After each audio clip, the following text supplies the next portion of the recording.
Subscribe کیجئے ہمارے channel کو اور بیل آئیکن کو دبائیے تاکہ قرآن و حدیث کی بات آپ تک فوری پہنچ سکے۔ السلام علیکم ورحمۃ اللہ وبرکاتہ۔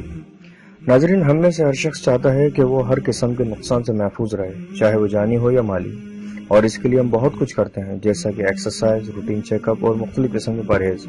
ایسے دوستوں، پرہیز ہزار دوا سے بہتر ہے۔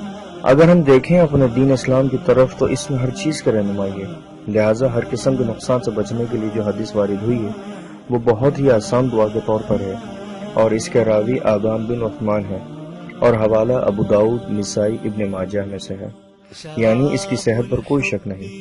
بھائیوں، باتیں بہت ہو گئیں، چلیے حدیث کی جانب چلتے ہیں۔ لیکن بھائی ایک منٹ، اگر آپ نے سبسکرائب نہیں کیا تو فوراً کر لیجئے اور بیل آئیکن پر کلک کیجئے، کیونکہ اس چینل پر صرف مستند اور علماء کی تحقیق کی ہوئی ویڈیوز ہی اپلوڈ ہوتی ہیں۔ چلیے حدیث کی جانب چلتے ہیں۔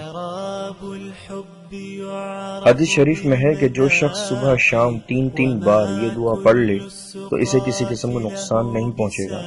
اس حدیث کا راوی حضرت آبان بن عثمان کو فالج ہوا۔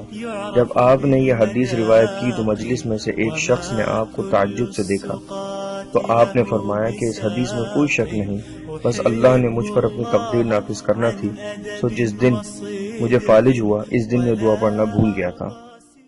دعا یہ ہے: بسم اللہ الذی لا یضر مع اسمہ شیء فی الارض ولا فی السماء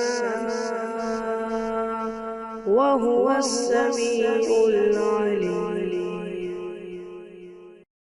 امید ہے اس ویڈیو کو صدقہ جاریہ کے طور پر آپ لوگ ضرور لائک اور شیئر کریں گے، اور مزید پرسرار پہلوؤں کے بارے میں جاننے کے لیے ہمارے چینل کو سبسکرائب کریں۔ یا کچھ پوچھنا یا جاننا ہو یا کوئی مشورہ ہو، ہمیں ضرور کمنٹس کریں یا ای میل کریں۔ انشاءاللہ پھر ملاقات ہوگی۔ السلام علیکم ورحمۃ اللہ وبرکاتہ۔